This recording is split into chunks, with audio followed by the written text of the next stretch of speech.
ओम तत्सत ब्रह्माणी नमः। श्री छांदोग्य उपनिषद श्री शंकराचार्य भाष्य अष्टम अध्याय षष्ठ खंड हृदय नाड़ी और सूर्य रश्मि रूप मार्ग की उपासना। जो पुरुष ब्रह्मचर्य आदि साधनों से संपन्न और बाह्य विषयों की मिथ्या तृष्णा से निवृत्त होकर अपने हृदय कमल में विराजमान उपर्युक्त गुण विशिष्ट ब्रह्म की उपासना करता है, उसकी ये मूर्धन्य नाड़ी के द्वारा गति बतलानी है। इसलिए इस नाड़ी खंड का आरंभ किया जाता है। अब ये जो हृदय की नाड़ियां हैं वे पिंगल वर्ण सूक्ष्म रस की हैं। वे शुक्ल, नील, पीत और लोहित रस की हैं, क्योंकि आदित्य पिंगल वर्ण है, ये शुक्ल है, ये नील है, ये पीत है और ये लोहित वर्ण है। अब आगे कहे जाने वाली ब्रह्मोपासना के आश्रय भूत इस पुंडरीकाकार हृदय की जो उससे संबद्ध नाड़ी आदित्य मंडल से किरणों के समान उस हृदय रूप मांस पिंड से सब और निकली हुई हैं, वे पिंगल नामक एक वर्ण विशेष से युक्त अणिमा अर्थात सूक्ष्म रस की हैं। तात्पर्य है कि वे उस रस से पूर्ण होकर तदाकार ही रहती हैं। इसी प्रकार वे शुक्ल, नील, पीत और लोहित रस से पूर्ण हैं। इस प्रकार पित्त संज्ञक सौर तेज से परिपक्व हुए थोड़े से कफ से संपर्क होने पर पित्त नामक सौर तेज पिंगल वर्ण हो जाता है। वही वात की अधिकता होने पर नीला हो जाता है और कफ की अधिकता होने पर वही शुक्ल हो जाता है। कफ से वात की समता होने पर वह पीला हो जाता है और रक्त की अधिकता होने पर लोहित हो जाता है। अथवा वैदिक शास्त्र से इन वर्ण विशेषों का ये किस प्रकार होते हैं ऐसा अन्वेषण करना चाहिए, किंतु श्रुति का तो यही कथन है कि आदित्य के संबंध से ही नाड़ियों में अनुसूत हुए उस तेज के ये वर्ण विशेष हो जाते हैं। ये किस प्रकार इस पर कहते हैं, ये आदित्य वर्णतः पिंगल है, यह आदित्य शुक्ल भी है तथा यही नील वर्ण है, यही पीला है और यही लोहित भी है। शरीर के भीतर नाड़ियों के साथ उसका संबंध किस प्रकार होता है, इस विषय में श्रुति दृष्टांत देती है। इस विषय में यह दृष्टांत है कि जिस प्रकार कोई विस्तीर्ण महापथ इस समीपवर्ती और उस दूरवर्ती दोनों गांवों को जाता है, उसी प्रकार ये सूर्य की किरणें इस पुरुष में और उस आदित्य मंडल में दोनों लोकों में प्रविष्ट हैं।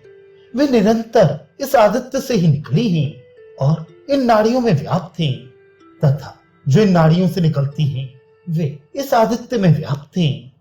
इस विषय में यूं समझना चाहिए कि जिस प्रकार लोक में कोई महान यानी विस्तीर्ण मार्ग अर्थात महापथ आतक व्याप्त हुआ इस समीपवर्ती और उस दूरस्थ दोनों ग्रामों को जाता है, इसी प्रकार जैसा कि दृष्टांत है कि महापथ दोनों ग्रामों में प्रवेश करता है, ये सूर्य की किरणें दोनों लोकों में उस आदित्य मंडल में और इस पुरुष में जाती हैं, अर्थात महापथ के समान दोनों जगह प्रवेश किए हुए हैं।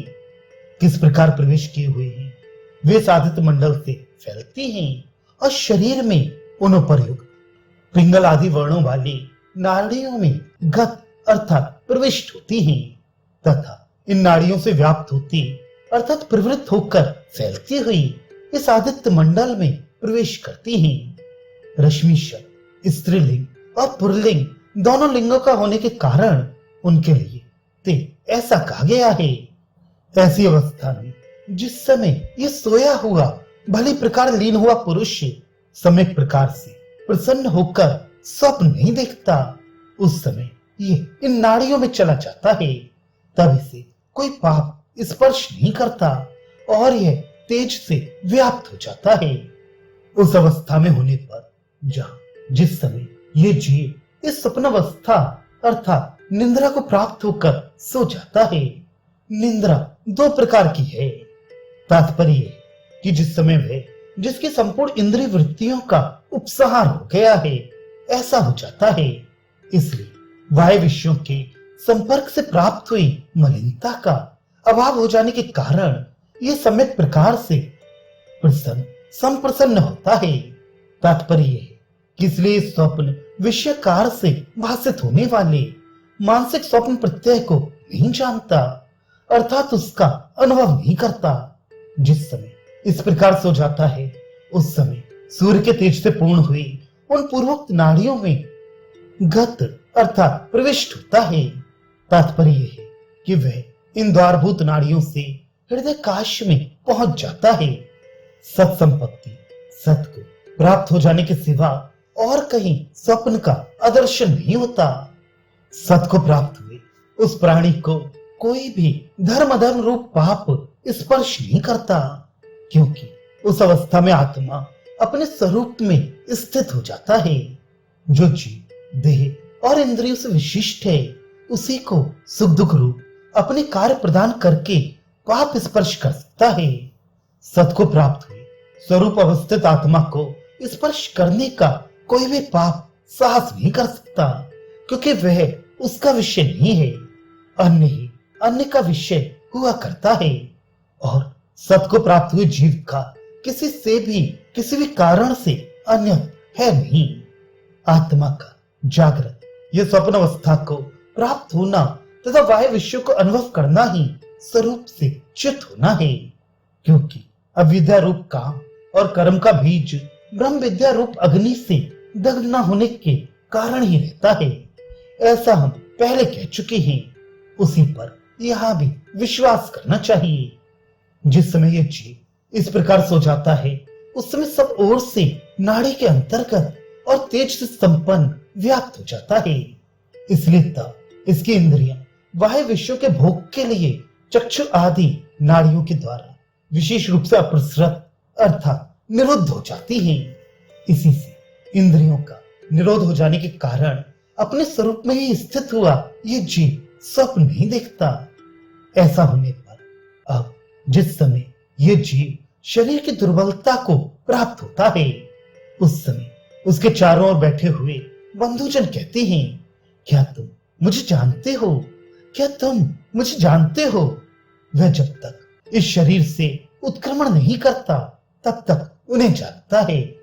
अब जिस समय ये देवदत्त नामक पुरुष वृक्ष अबलवान रोग आदि के कारण अथवा जरा आदि के कारण देह की दुर्बलता कृष्णता को प्राप्त करा दिया जाता है, अर्थात जिस समय ये मरणासन्न होता है उस समय उसके चारों ओर बैठे हुए बंधुजन कहते हैं, क्या तुम मुझ अपने पुत्र को जानते हो? क्या तुम मुझ अपने पिता को पहचानते हो? इत्यादि। वह मुमूर्ष जीव जब तक इस शरीर से अनुत्क्रांत रहता है अर्थात बहिर्गत नहीं होता तब तक उन पुत्र आदि को पहचानता है। फिर जिस समय वह शरीर से उत्क्रमण करता है उस समय इन किरणों से ही ऊपर की ओर चढ़ता है। वह ओम ऐसा कहकर आत्मा का ध्यान करता हुआ ऊर्ध्वलोक अथवा अधोलोक को जाता है। वह जितनी देर में मन जाता है उतनी ही देर में आदित्य लोक में पहुंच जाता है। वह आदित्य निश्चय ही लोक द्वार है। यह विद्वानों के लिए ब्रह्मलोक प्राप्ति का द्वार है और अविद्वानों का निरोध स्थान है।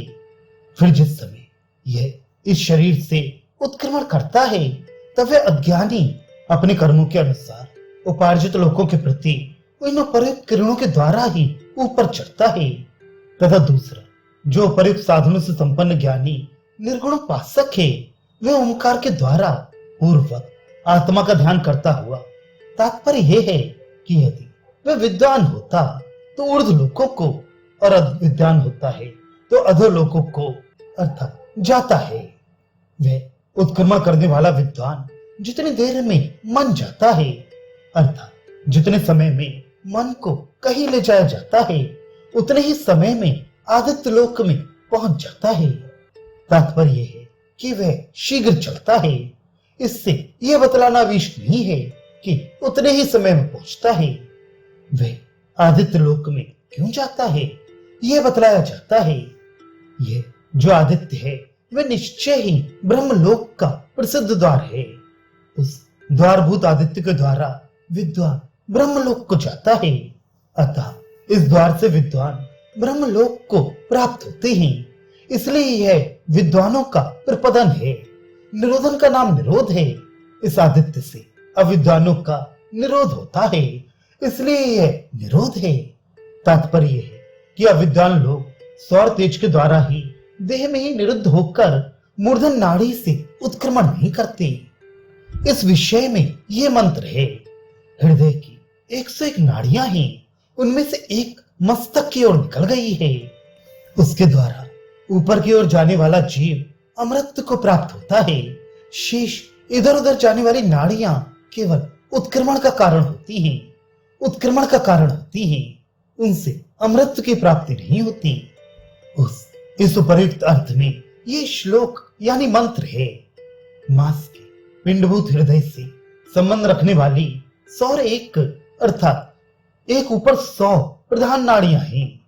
प्रधानतः इसलिए कहा कि देह की नाड़ियों का कोई अंत नहीं है। उनमें से एक मूर्धा की ओर निकल गई है। उसके द्वारा ऊपर की ओर जाने वाला जीव अमृतत्व अमृत भाव को प्राप्त होता है तथा अन्य नाड़ियां नाना गति वाली अर्थात इधर उधर जाने वाली और ऊर्ध्वगामिनी है। वे संसार प्राप्ति की द्वारभूत है, अमृतत्व की हेतुभूत नहीं है। तो फिर कैसी है? वे उत्क्रमण अर्थात प्राण प्रयाण के लिए ही होती है, ऐसा इसका तात्पर्य है।